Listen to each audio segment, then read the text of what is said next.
Welcome everyone to this very special interview with Roses FC forward Tanya Boychuk on the Ball is Round Montreal. How are we doing today, Tanya? I'm so good. Thank you so much for having me. No worries, no worries. I saw today that in the Roses FC social media that you were I don't know what game you guys were playing, maybe in practice that you were part of the winning team, which is awesome. Just want to say congrats. Yes, it's so fun. We were just doing a small-sided little game and yeah, but ended up being in the winning team. Yes, always a win. So, Yes. look, we're gonna talk a little bit about your past. Just wanted to, because we want to get to know players. We had a few players here that I think everybody comes from an interesting background, right? So let's go from the beginning. You started playing soccer in McLeod Community League, and I wanted to know who was it that inspired you to start playing soccer, and Oh, would you say it was love at first kick? yeah. Yeah, so I started playing for the Timbits when I was 3, and it was definitely my brother that influenced, inspired me to play because he's 2 years older than me, and we ended up playing on the same team. He's 5. He was 5 at the time, and I was 3. And I was playing on a team with it was just me and then a bunch of little boys playing. So he inspired me, but obviously my parents just put us in, and yeah, I loved it. I was just running around. I wasn't even chasing the ball. It was great. That's awesome. And it's well known you were a multi-talented athlete. You also participated in diving at a very high level. Even though they are very different sports, Tanya, would you say that there was something that helped you in soccer from diving, and maybe in diving something from soccer, vice versa? 100%. I think it made me the athlete that I am. I think the cross training of doing diving and soccer helped for both of them. Being in a team sport versus individual, they're completely opposite sports. So I think that actually really helped me with. I wasn't overworking my muscles. I'm not using the same muscles in diving as I am in soccer. It's not endurance. So I think it really helped me with all my muscle groups, but also mentally and physically not getting burnt out for one sport or the other because I had an outlet to go to the other sport if I did feel like something's not going my way or I'm not really enjoying it. Okay, great. I have another sport to go to. So yeah, I think they both really helped. It was kind of like an outlet, I guess, for each other, right? So, oh, that's awesome. Now, you've also mentioned in the past how mentally tough it was to do diving. Um, is there anything that you would say you learned from your diving days that help you out to this day as a professional soccer player? Oh, always, always. I learned so much that I can do really anything that I put my mind to. If I want to do it, I can do it. But also that just being so resilient because in diving, you land on your stomach, you land on your back. Guess what? You have to get back out of the water and you have to go do it again. Like there's no other option. Because if you don't do it, then you're never gonna do it. So I think yeah, just the resilience of diving and knowing that if you keep doing the same thing, you're gonna get the same result. So I mean that helps in life and soccer and every sport. So, Yeah, yeah, for sure. I can only imagine because I know when I've tried to dive, I just belly flop and I just it hurts. It hurts. you have to get back up. You said it yourself. Exactly. Look, Yeah. 2017 was a big year for you. You were selected Mhm. for both soccer and diving in the Canada Summer Games, but you ultimately chose soccer. Why? I just felt that it was the perfect time for in my soccer career. I was about to move to Vancouver to play with the Vancouver Whitecaps, and I just felt that we had a really good Alberta team, and I was super excited. And at this point in my life, I knew I was veering more towards soccer. So, and we also had nationals for diving coming up, so I knew that this wasn't going to be my last competition for diving, but I knew that this was going to be one of the last times I could represent Alberta for soccer. So that's why I chose soccer for that one. Nice, nice, nice. And what's paid off to today. Yeah. Um, then you went off to the University of Memphis in Tennessee to continue your soccer career. First time away from home, you'll correct me if I'm wrong. First time away from home, you're 18 years old. What was that experience like? And I'll also mention this during that time, it was during the pandemic years as well that you were in the Mhm. University of Memphis. Yeah, so I actually moved away from home when I was 17. Okay. So before my grade 12 year of high school. I moved to Vancouver. So I'm from Edmonton, but I moved to Vancouver and I played for the Whitecaps and I stayed with a host family. So that was the Mm. first time I moved. So I How's I that? had lived it was awesome. I had a great experience. All right. It was really, really great. We were training with all the national team players because we were going to World Cup qualifiers together and stuff. So being in the same environment as the girls, the players, and the coaches, it was exactly what I needed. And then from there, I moved to the University of Memphis. So that actually helped my transition and made it a lot easier when I was leaving home to because it's a lot further than going from Edmonton to Vancouver. It's Yeah. Edmonton to Tennessee, like, it's really far. But yeah, I didn't wanna do it. I did not wanna go. I got there and I was like, all my friends are having so much fun in Edmonton, and I'm having to go to Memphis and in the, like, 40-degree weather, and I'm supposed to just run all summer, like, it was just running conditioning. I was like, "I don't wanna Yeah. do this." Yeah.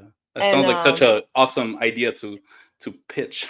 I was like, this doesn't sound so good," once I got Yeah. there, and my parents were like, "You have to, like, we're here, we've unpacked you, like, if you don't like it, you can come home." Oh, they And, give you the option. That's very nice. Okay. yeah, but they Nice. said, "You have to try it. You have to try it Mhm. for a year, and if you don't like it, you can always come home." Okay. And I ended up staying there for 5 years. I loved my experience.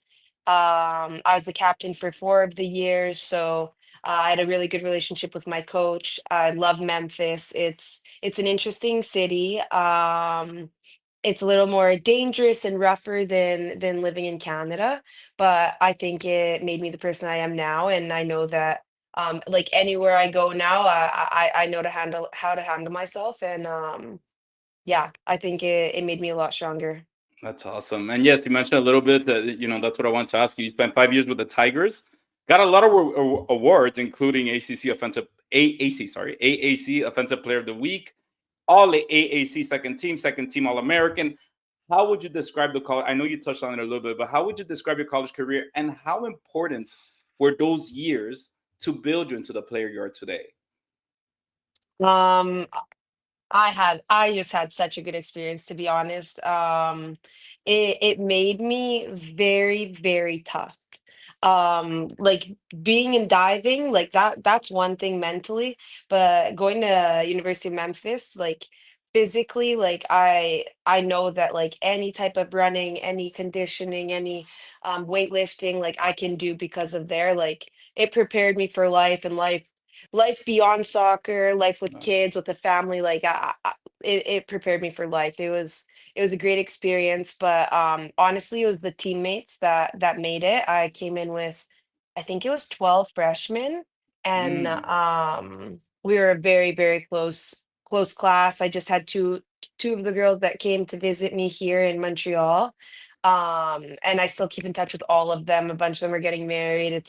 It was because of the class. That's what made my experience. Now, there's something that stood out to me. I just mentioned a little bit of the superlatives that you had while you were an athlete, but there's a stat that actually, an award that stood out to me, that you were named in the Dean's List and Academic Honor Roll every semester, and also named the AAC Academic Team 3 times from 2019 to 2021. That's really really top notch. How did you manage to balance the school life while also being a top performing athlete?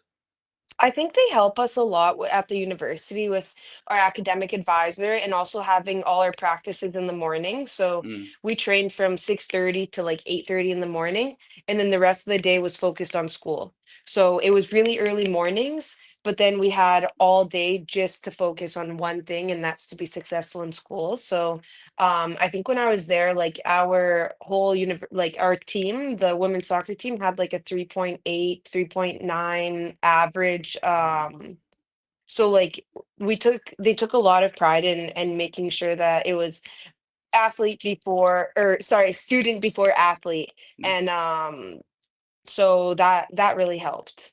Yeah, well, in American universities, it's very hard to get mixed up the two when you're a student, you're an athlete. Yeah. It's a life, it's a lifestyle. I find Hmm. I studied university in the US, so I know how it was. But let's move on to your professional career. 2021, after the pandemic, you joined St. Albert Impact back home. The Mhm. team had just joined the UWS. What was it like being back home after all that time away and being part of a new project per se? It was so fun. It was I think it was just in the summer, right? It was a summer league, but it was great being home. All my friends, all my family were able to come and watch. I Yeah, I think I only played for a summer there. Like Okay. you might know better than me. It's all a blur for me now. Like I've For played on sure. so many For teams, so many sure. places, but just being around home, it's like 10 minutes from my house, and the staff there are very welcoming and so Yeah. good to me. Chris and everyone there are awesome, but yeah, it was a great experience being home. How difficult? I know I'm kind of going back to university. I moved No, on no from it, but worries. I have a question for you. Like, how complicated was it for you to go through that pandemic period while while trying to maintain an athletic form while also being in school? How was that for you during that period of your career? I guess. Honestly, it was really hard, and I know, like, any student athlete that went to school in the States, I don't know how it was in Canada, but, it was really difficult. We were in lockdown, we weren't able to see anyone but our roommates, so I had 2 roommates, and, I was able to see them, but if one of us got COVID, then the whole house was No. on lockdown for 2 weeks. Every time we'd come in, we'd have to wear masks with COVID tests every single day, and we'd all have to be apart, like, the protocols that they were taking, it was really intense for us, but it was to Mhm. keep us safe, and, Yeah. it was tough, but, I think our coaching staff and the University of Memphis handled it really well, and, yeah. Okay, that's good. At least it wasn't such a terrible experience. No. You make the big jump in 2023 to Iceland at 22 Mhm. years old. Why Europe at that point? What was it like going away from, you know, home or, a place to a country with little to no knowledge of what's going on there? How was that Yeah, like? I think I needed a change. I was at University of Memphis for 5 years, and it was just time for a change. Um, it was like I said, I had a great experience, but, I wanted something completely different. I didn't wanna be Hmm. in North America. I knew I wanted to play in Europe. I wasn't sure where, and the opportunity came up in Iceland, and I was like, "Honestly, this is a great first contract, to go somewhere that I've always wanted to visit." And, it's been on my bucket list to go to, and I get to live Nice. there for 7 months, and it's paid for, and, Iceland is really expensive, so if my expenses are paid for, then I was like, "This sounds like a great opportunity to get into the professional, world, but also enjoy my life and just get away from the school and everything and start off my professional career on a good note," and I'm really happy with that I did that. For sure. Did it ever hit you? You were in Iceland and you said, damn, this is crazy. This is Yeah, I a whole. did. Anytime I was driving somewhere, me and my friends would go on little day trips and hiking trips and see these big waterfalls and hike, and I was like, "Wow, like, this is insane, like, we are so lucky." I'm ignorant. What language do they speak there? Like, how did you communicate along with the locals and all? So they speak Icelandic there, and, there's, like, 350,000 people that live on the island, Yeah. and, so it's a really small country, but it's pretty impressive that they have a professional league, and, like, there's lots of teams, I think 10 or 12 teams, Oh, so, nice. it's Okay. impressive, but all the girls on the team spoke Icelandic, and there was 3 of us internationals, 2 from the US and then me from Canada. Okay. Nice. Not too Mhm. bad. 1 year No. later, you stay in Europe and join, and I'm going to watch this name, Vich, Vichjokik. Did I say it right? In Oh, the best Sweden. part is I don't even know how to say it, so it was perfect. Go team. And Let's go. you run actually into your current teammates of Roses FC, Julia Leia. Mhm. Yes. What was your? I don't know if it was the first time you were meeting her because I don't know if you guys met each other in the college circle. But what was your experience like playing in a higher league in Europe? In Sweden? I loved it. As you can tell, I've loved every experience I've had, Yeah, so, and then when you ask about the roses, it's gonna be yeah. you'll see. I don't wanna spoil, but, so in Sweden, it was a very tight-knit family type of team. Our team played or plays in a small village that has about 1,800 people probably in the village, and there's 1,600 seats in our stadium there. Yeah, So like the whole village comes to that's watch our awesome. games. And like after practices, there would be like fans that would come and bake us cookies, bake us muffins, like, or we would win a game, lose a game, tie a game. They'd come bring us treats. They're like, "You guys did so well," and we're like, "We lost. What do you mean?" So it Okay, was so it wasn't too bad if you lost. They were still very, they were yeah. so Okay, supportive, nice, and nice, like nice. I made some really good friends and honestly like second families that me and Julia would do Swedish lessons, and we're really close with this one family there still. And but yeah, so that's where I met Julia, and it was her first day she came, and I like met her for coffee to try and like introduce her and show her to everything. And like right away, it was like we knew each other for like 10 years. I was like, this is weird. Like we're both very similar and whatnot. And then to both come to play for the Roses was super, super special. That's awesome. That's awesome. So we mentioned a lot about Roses FC. So we're gonna fast forward to Roses FC. How was the project first presented to you, and what convinced you to make the move?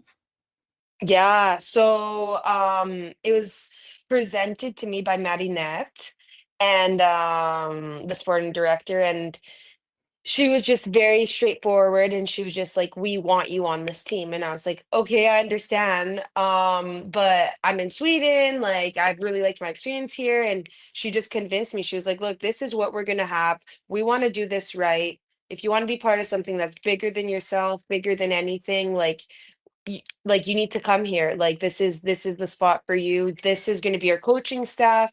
I met with the coaching staff, Robert and everyone, and I heard how they want to play and their philosophies. And you always have to take it with a grain of salt because you never know. Like everyone says that they want to play soccer, nobody wants to go direct, everyone's super friendly and nice, but right when I met with the coaching staff, I was like, this is exactly what I need. Like these people, these are good people, and like I just had a gut feeling, and in my heart I was like, this is where I need to go.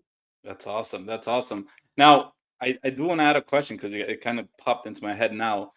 Looking back at it today, back in that time when you had that conversation with Marinette, um, were you envisioning it to be where you're at today? At that point, did you look at it? You're like, this is where I want to be. This is where we'll be at that point, or did you have another vision for it? Well, when she presented everything, like she presented the project, the facilities they're building, it wasn't built yet. The stadium that they were going to build, like Yeah, she showed the animations and everything, and I was like, "Okay, this looks really cool, but like do you think like you can do this in like 2 months? Like this seems like a lot." And honestly, once everything was set up, everything was built, we all came into the facilities for the first time. It was like 5 times better than what they showed even on the animations. I was like, "Okay, like this is let's go. awesome." Yeah, Yeah. that's awesome. That's awesome. You were also named co-captain along with Megan Mhm. Sauvé. Now I know you mentioned that in the university you were also captain. How did you learn about this, about being named captain, and what was your reaction to the news? Yeah, first of all, it's an honor, especially to do it alongside Meg. I think we complement and balance each other really well. Um, yeah, so big props to her. And we have both different experiences. She played university in Canada, I played abroad, but we both have other international experiences. So I think it's a great mix for us. But it was presented to both of us by the head coach Robert, and he was just like, this is our vision for the club. We think you guys align it perfectly. And um yeah, he was just very complimentary, and he just said that, like, this is who we want to lead our group forward. And there is a leadership group. There is 6 of us. Oh, that's And honestly, every single one of them could be the captain. It just ends up being us holding the captain's band. And but any one of them can be. And I think we all balance each other really well, and it's a good mix. that's awesome. Tanya, I know you've answered this question over and over again in French, English, probably because Hmm. it's the truth. You're Maybe etched. Ukrainian even. Yeah. Probably you're etched in the history of Roses FC. That's it. Can't get away from it. You were the first one to score the goal. I know. I watched it and I went crazy. Do you ever take time? Because I've heard you say it. That, but again, correct me if I'm wrong, you blacked out at that point and you really weren't didn't know what was going on. But what I want to know is today, do you ever, does it happen that you're sitting down, you're like, ah, shit, man, I did that? Does it ever hit you that to look To be back at that moment? completely honest, no. Like, I don't think about it, like, people will come up to me or say it to me, and I'm just like, "Oh, yeah, I did do that." Like, that was me. Okay. But it's obviously an honor, and it's something I think after the season I'll look back on, I'll be like, "Wow, that was really cool," and, but right now, like, myself and the team is so tunnel visioned on the next game that I'm not really thinking about the first goal, the second goal, the third goal, this assist, that one, like, it's all about now it's this weekend, so Let's go. Exactly. And look, now we're just, I know we talked a lot about the past. We're going to talk a little bit now about the future of Roses FC. perfect.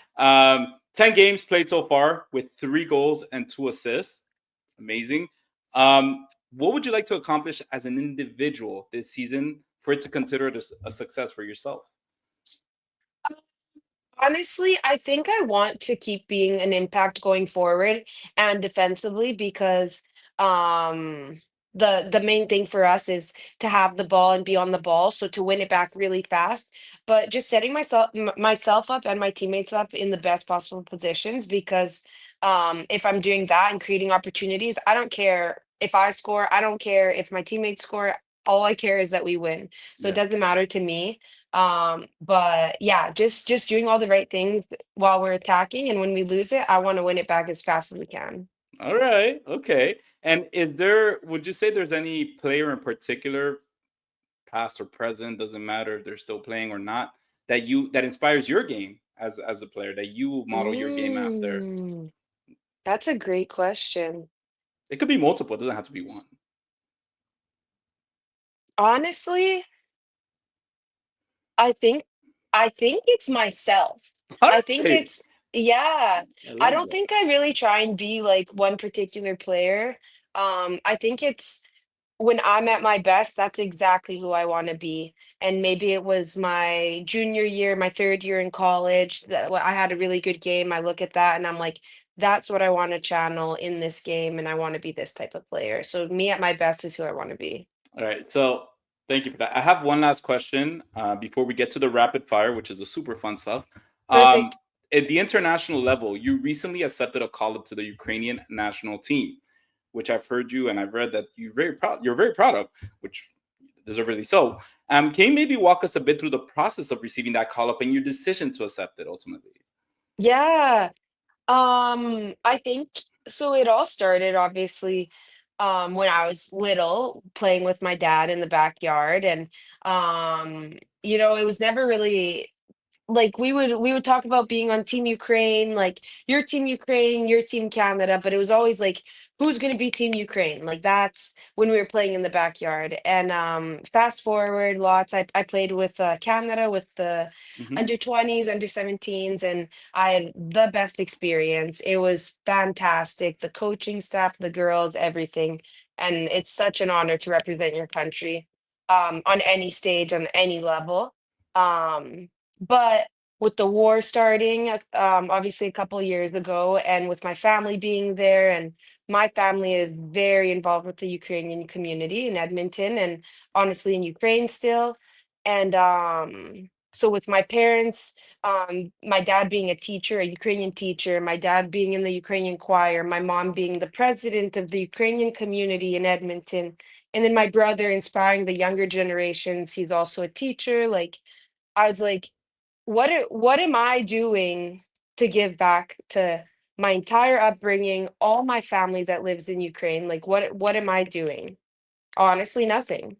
And then I was like, what can I do with my time? Like, how can I be an impact? And this was the best way I could think of, and like it's the perfect time and opportunity to do it. And it's like I'm so proud, so proud, and it's such an honor. Of course, of course. I think it's every immigrants' dream to give back to their country at some point, right? To do something. Mhm. And honestly, that touches me when you hear when I hear you say that. That's amazing that you were given that opportunity. Mhm. Have you been able? I know this was the last question. I'm so sorry. No, But have no you been able worries. to talk about because there's I know there's a big Ukrainian community in Montreal. Have you Mhm. got and there's actually a Ukrainian player in CF Montreal as well. He's young. Have you been able to connect with the Ukrainian community? Have you gotten to know it a little bit? I know they're very Yeah. tight knit as well.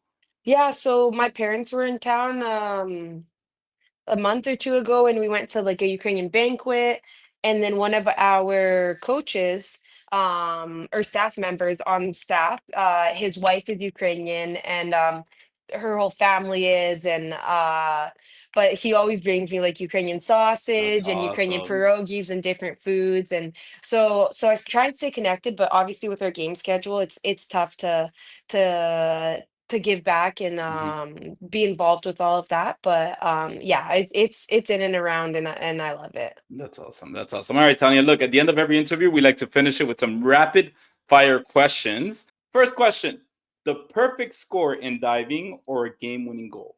This sucks already.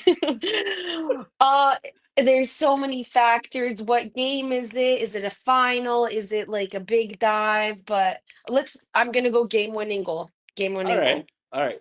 Hardest defender you faced? Mm. It doesn't have to be Roses FC anytime.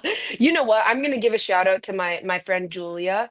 All right, And my teammates could also agree with this in practice. Like we make each other better. She goes really hard on me and I go hard on her and it makes us better. that's awesome. Borched or Putin? Borscht or poutine? Borscht. All right. Skier or Kut Bular? Definitely the Icelandic yogurt skier. All right. Christine Sinclair or Diana Matheson? So I have to say Diana Matheson because what she's done with this league, like she's unbelievable. 100%. Most competitive teammate? Julia. All right. Player you will go on a cross country road trip with? Julia. We did one, yeah, we just did a road trip like 2 days ago, so Teammate with the best taste in music? I'll say Lucy, she's always on aux, but sometimes it's not the best, but she does the job, she takes requests, so she's great. Love it. Which teammate has the best game day fit? You know what? Shout out to Haley. I think Haley always comes in with a Whitaker? great fit. Yeah. Get it. All right. Last question. Random fact that no one knows about you, Tanya. I sleep with the fan on, I don't know. That's good enough for me. Thank you so much, Tanya, for joining us. And on behalf of The Ball is Round, we wish you a long and healthy 2025 with the Roses FC. Thank you so much. Thank you so much for having me. I loved it.